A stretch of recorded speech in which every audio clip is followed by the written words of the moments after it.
Sneha steel and furniture centre Salgare. आमच्याकडे steel भांडी, संसार उपयोगी साहित्य, sofa set, furniture, cooler, dining table, आटा चक्की व इतर साहित्यांचे एकमेव ठिकाण एक, व्हरायटी अनेक। आता शुभ मुहूर्ताची सुरुवात सलगरेतील स्नेहा स्टील मधील खरेदीनेच। वाजवी दर, सजवा फर्निचरने तुमचे घर। सर्व साहित्यावर बजाज फायनान्सची खास सोय उपलब्ध।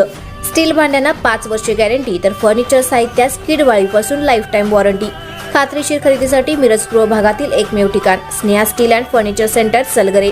आमचा पत्ता रवींद्र वस्त्रनिकेतन शेजारी सलगरे। संपर्क 90 96 25 91 38। प्रत्येक बातमीतील घटनेच्या वास्तविकतेची तुलना थेट पाहत रहा चांगली अपडेट। मिरज तालुक्यातील समडोळी येथे राहणाऱ्या एका दाम्पत्याच्या कागदपत्रांचा गैरवापर करून कर्मवीर ग्रामीण बिगर शेती सहकारी पतसंस्थेत खाते काढून बनावट सह्यांद्वारे त्यावर 2 लाखांचे कर्ज काढून फसवणूक केल्याचा प्रकार उघडकीस आला। सदरची घटना ही दिनांक 24 एप्रिल 2018 ते 27 फेब्रुवारी 2020 या कालावधीत घडली। या प्रकरणी स्वप्नील नाईकू मस्कर वय वर्ष 37 राहणार समडोळी यांनी सांगली ग्रामीण पोलिसात फिर्याद दिली आहे। त्यांच्या फिर्यादीवरून पोलिसांनी संशयित चेअरमन प्रदीप आदाब्बा खोत वय वर्ष 43, पिग्मी एजंट प्रवीण नाईकू मस्कर वय वर्ष 35 आणि सेक्रेटरी जयपाल भूपाल ढोले वय वर्ष 45 तिघे राहणार समडोळी यांच्यावर गुन्हा दाखल केला आहे। याबाबत अधिक माहिती अशी की फिर्यादी स्वप्नील मस्कर हे कुटुंबियांसह मिरज तालुक्यातील समडोळी गावामध्ये राहतात।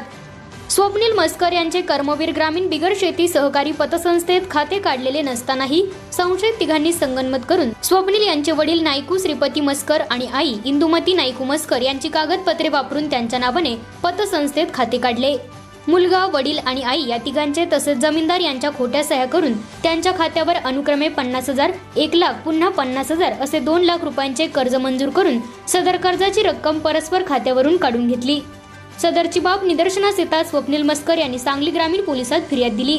त्यांच्या फिर्यादीवरून पोलिसांनी संशयित पतसंस्थेच्या चेअरमन, सेक्रेटरी आणि पिग्मी एजंट विरोधात गुन्हा दाखल केला आहे।